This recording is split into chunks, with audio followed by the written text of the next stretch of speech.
Olá, bom dia! A volta da chuva aumentou a preocupação dos produtores gaúchos. Os arrozeiros encontram dificuldade para avançar a semeadura do grão plantado nas áreas próximas a rios, barragens e açudes. Também para a semeadura do milho, que já tem mais da metade da área plantada, e para a soja, se os produtores das lavouras de verão estão apreensivos, os triticultores mais ainda. E para os consumidores, as perdas representam aumento de preço. Vamos saber daqui a pouco no programa de hoje, que fala também da agricultura orgânica, que prevê um faturamento de 2,5 bilhões de reais para o ano que vem. Fique conosco, o AgroBand está apenas começando.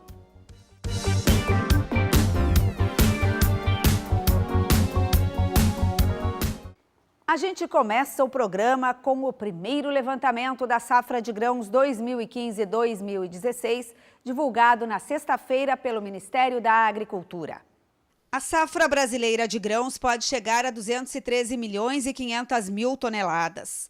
O maior destaque será a soja, que pela primeira vez ultrapassará 100 milhões de toneladas, podendo atingir 101 milhões e 900 mil toneladas.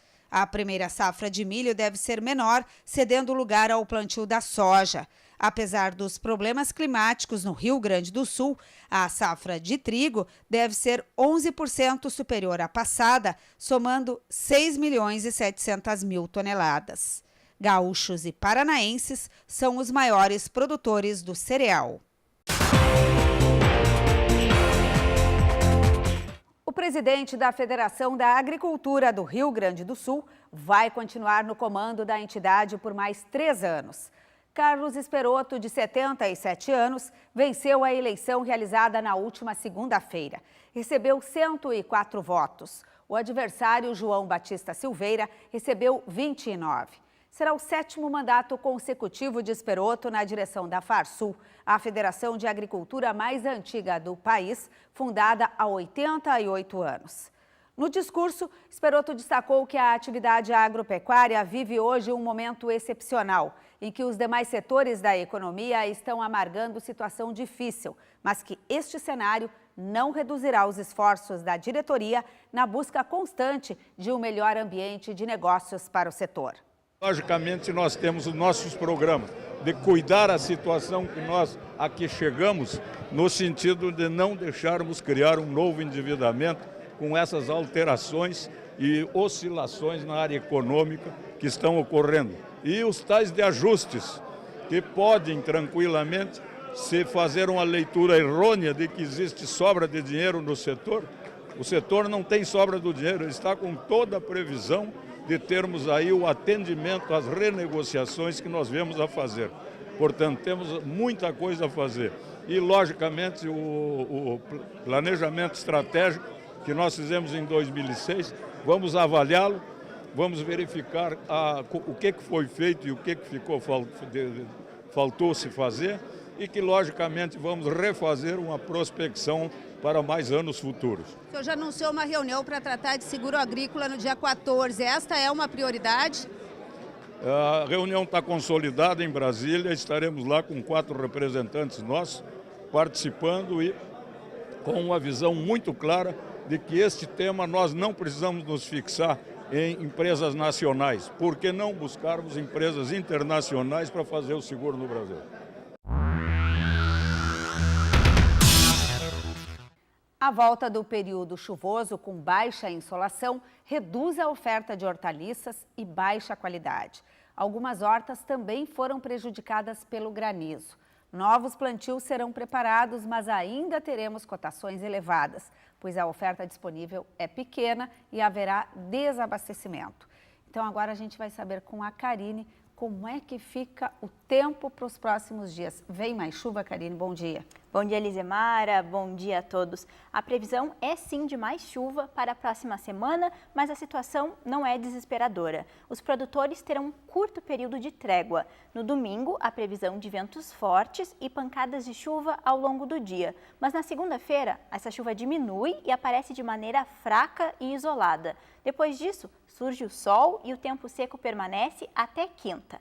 Na quinta-feira, começa tudo outra vez e a chuva retorna para o Rio Grande do Sul. Então, é bem curtinha essa trégua, Lisemara. Mas no meio de tanta chuva tem pelo menos uma boa notícia, né, Karine? Verdade. A boa notícia é para os agricultores, pois a chance de queda de granizo diminui durante essa semana. Outra informação importante é que neste ano não há mais previsão de geada, então é só a chuva que eles vão ter que lidar pelos próximos dias e pelos próximos meses, né? Porque o fenômeno El Niño acaba ocasionando isso, uma intensidade maior nos períodos com chuva. Bom, pelo menos granizo e geada não vai ter mais. Isso já é uma grande notícia. Obrigada, Karine. Bom final de semana. Igualmente. Ministério da Agricultura, Ministério Público e Vigilância Sanitária prometem intensificar nos próximos dias ações de fiscalização em lavouras de trigo e cevada e nas indústrias, cerealistas e cooperativas. Vão verificar o cumprimento da legislação que proíbe o uso de dessecantes sem registro no período de pré-colheita. A aplicação pode resultar em grãos contaminados pelo produto. Práticas como dosagem inadequada de defensivos, mistura de grãos com sementes tratadas e desrespeito aos prazos de carência para o consumo também estão na mira dos órgãos de fiscalização. E nas regiões onde a colheita de trigo já começou, como Santa Rosa e Ijuí, já se confirmam perdas na qualidade e na quantidade do grão. Nós vamos saber mais detalhes com o gerente técnico estadual da Emater, Valmir Neto Wegner. Bom dia. Bom dia, Lizemara. O último levantamento de vocês diz que 5% da lavoura de trigo estão colhidos aqui no Rio Grande do Sul. 60% em enchimento de grão, que é período crítico. 15% prontos para colher. E vem essa chuvarada agora. O que isso vai fazer na lavoura? Todo 95% ainda por colher? A cultura do trigo esse ano, nessa safra, ela está bastante castigada desde o início da implantação da cultura, né? E agora nós viemos enfrentando esse problema, né? Primeiro ocorreu a geada, aquela forte geada que ocorreu ali no mês de setembro, que atingiu as lavouras mais nas baixadas, que ocasionou perda. E as demais lavouras que estavam sendo colhidas agora ainda apresentavam uma qualidade, uma produtividade, uma qualidade razoável, né? Uma produtividade de 2.600 a 2.700 quilos e uma qualidade aí no pH, né, que é o peso hectolítrico, de 78 a 80, né? Isso até o início da chuvarada, a volta da quarta-feira. chuvarada, agora quarta-feira, né? Então isso com certeza, certamente vai reduzir a qualidade dessas lavouras que já estão prontas para colher, né? Desses 15% aí que estão prontas para colher. E também essas lavouras que estão em fase de enchimento de grão, que em torno de 60% das lavouras estão em enchimento de grão, que é uma fase também sensível, né, onde a cultura, em condições de alta umidade, é atacada aí por fungos, principalmente a giberela, que é um fungo que ataca muito a espiga do trigo e que diminui a qualidade, né? Então, diminui mais qualidade do que quantidade. Mais a qualidade que quantidade, né? Então, assim, perspectivas aí e a tendência é que continue ainda essas chuvas, né? Mas então, na safra do ano passado houve algo parecido e se perdeu em volume e também em qualidade. Nós podemos ter essa combinação esse ano de novo? Também. Então pode ser menor do que se espera a safra de trigo, do que se estimou lá no início? Vai ser menor do que a perspectiva inicial, né? E ainda com a condição de chuva, não permite que os agricultores entrem nas lavouras para fazer os tratamentos, que poderiam prevenir a ocorrência dessas doenças, né? Então, condições do solo encharcado aí, o produtor não pode ainda entrar na lavoura para prevenir, naquelas lavouras onde a cultura está em fase de floração e enchimento, que poderia evitar aí o ataque de doenças, né? E o que vocês trabalham hoje de perda em quantidade? Olha, Lizemara, porque isso aí, como é um processo que ainda está em tem evolução, que esperar aguardar. Um pouquinho mais. Que a gente tem recomendado, inclusive assim, muitos produtores estão procurando os agentes financeiros, né, para fazer a solicitação de perícia do Proagro, O que a gente tem aconselhado os produtores a esperar até mais próximo da colheita, né?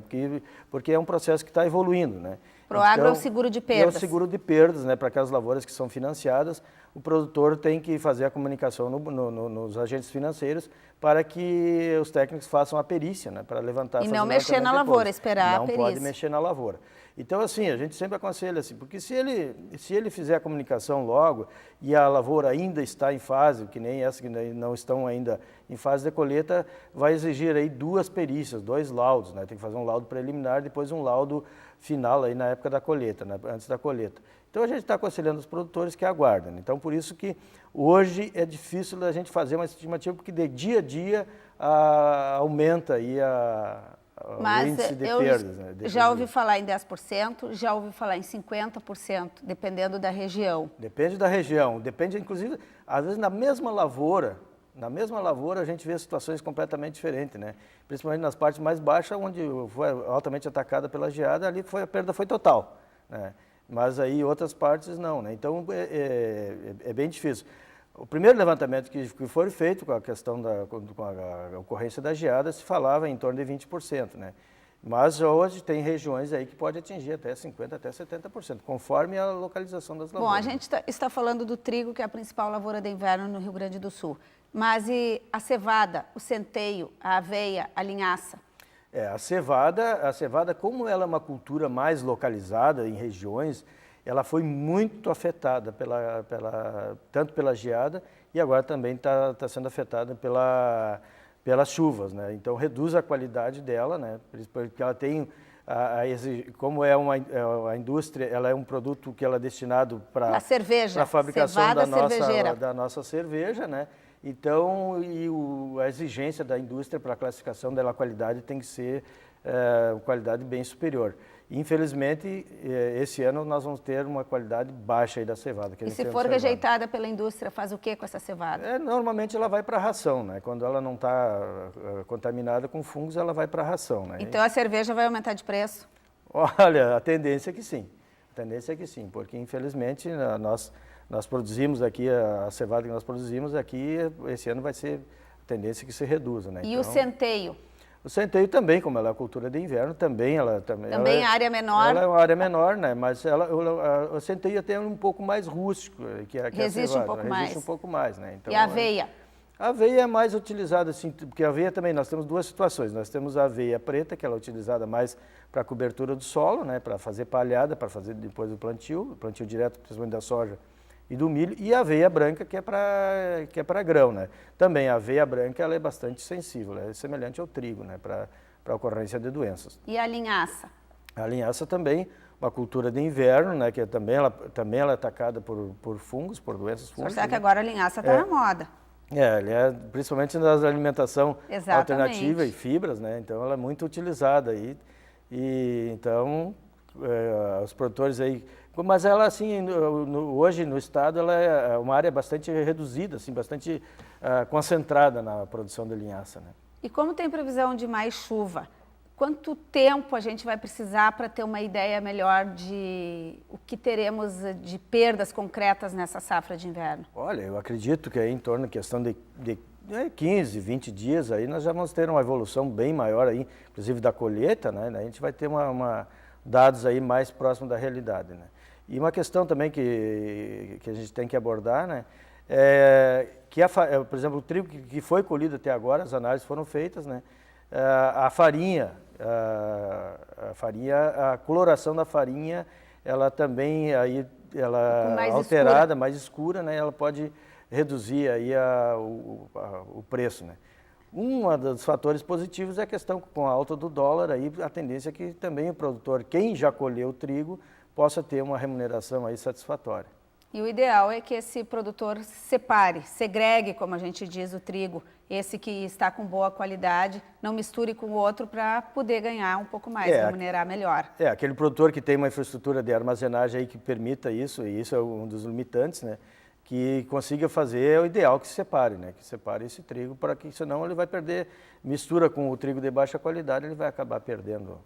Fica então essa recomendação para os produtores que puderem fazer a separação do trigo. E a gente agradece ao Valmir Wegner, que é o gerente técnico estadual da Emater, que falou conosco sobre essa situação das lavouras de inverno. E daqui a pouco nós vamos falar sobre agricultura orgânica, as perspectivas para a produção em 2016. Já voltamos.